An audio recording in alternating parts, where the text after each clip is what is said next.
माता पिता का काम करने वाली है।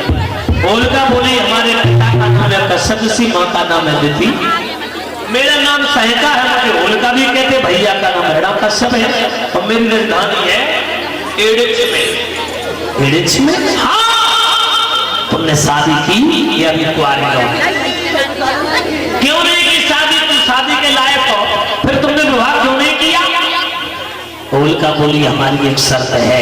क्या शर्त है? बोली हमारी ये शर्त है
क्या?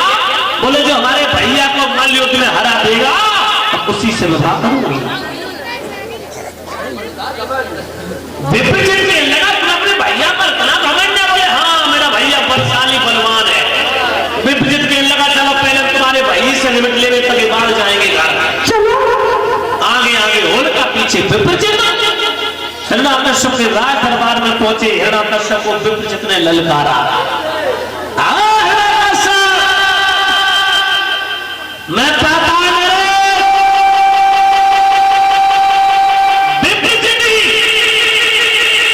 तुमसे युद्ध करना चाहता हूं, या तो आप हमसे युद्ध करो, अंत अपनी बहन की शादी अपनी बहन का विवाह हमसे कर दो, हंसी खुशी से डोला दे दो, या फिर हमसे युद्ध करो। जो इतने शब्द सुने हिरण्यकश्यप के गर्भ का था, धमनियों का गरम गरम लहू उबल पड़ा। हिरण्यकश्यप कहने लगा विप्रजित और नीच मेरी सभा में आकर के तू मेरा दान कर रहा है,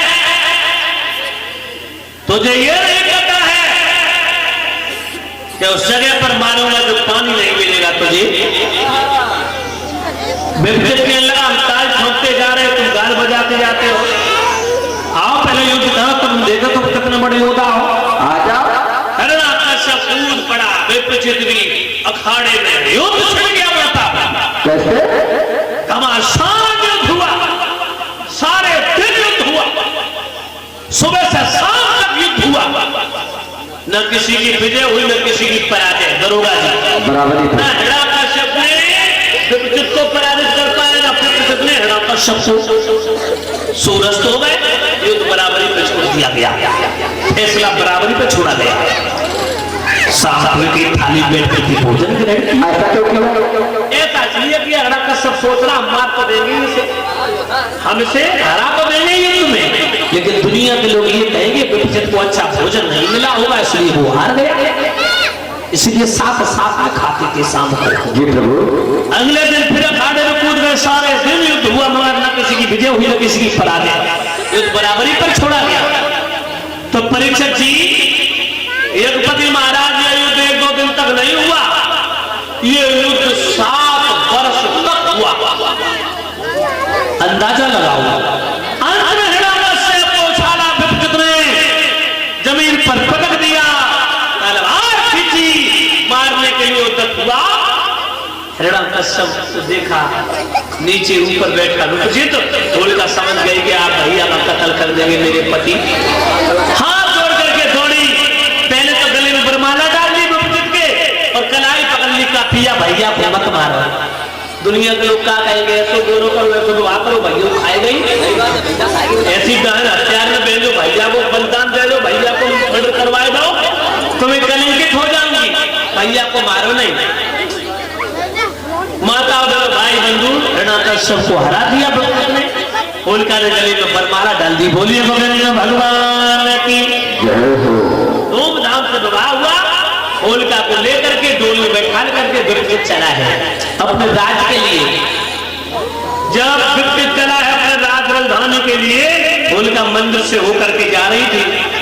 मन में एक बात आई, आज मैं चली जाऊंगी ससुराल में, और मेरे पति और मेरे पिया में, मेरे पिया में और मेरे भैया में, मेरे पति में और मेरे भैया में तकरार हो गई, अनमन हो गया, लड़ाई हो गई, झगड़ा हो गया। अब पता नहीं पति भेजे या ना भेजे कोई मायके की यार में, क्योंकि हर स्त्री का परम कर्तव्य बनता है माताओं, अगर पति की इच्छा ना हो तो यहाँ तक है कि मायके में भी नहीं जा सकती है पत्नी, अगर पति की आज्ञा ना हो तो।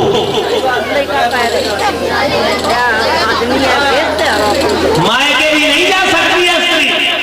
सच्ची पत्नी सच्ची गृहिणी का ये कर्तव्य नियम होता है। पति की आज्ञा का पालन करना हर स्त्री का परम धर्म बनता है माता। तो होलिका सोच रही मैं अपनी तो नहीं चला पाऊंगी, मैं तो नहीं आ पाऊंगी, पति नहीं जाएंगे तो चलो चलते चलते माता काली के दर्शन कर ले। माता काली के मन में प्रवेश हो गई, और जैसे प्रवेश हुई माता काली ने देखा, प्रकट हो गई। कहा बेटी जैसे तो तुम अकेली आती थी, लेकिन आज तुम्हारे साथ में ये नौजवान कौन है? होलिका कहने लगी माँ ये मेरे पति। पति? हाँ, मैं आशीर्वाद लेने के लिए आई हूँ आपके पास में, और आशीर्वाद लेकर के जाऊंगी माँ, मुझे आशीर्वाद दो। माता काली जैसे देखा मुस्कुरा कहा बेटी जोड़ी तो बहुत सुंदर है, तू भी सुंदर, तेरा पति भी सुंदर, जोड़ी बहुत सुंदर है, लेकिन और जब लेकिन किंतु परंतु लग जाए, अल्लाह के क्योंकि अगर मगर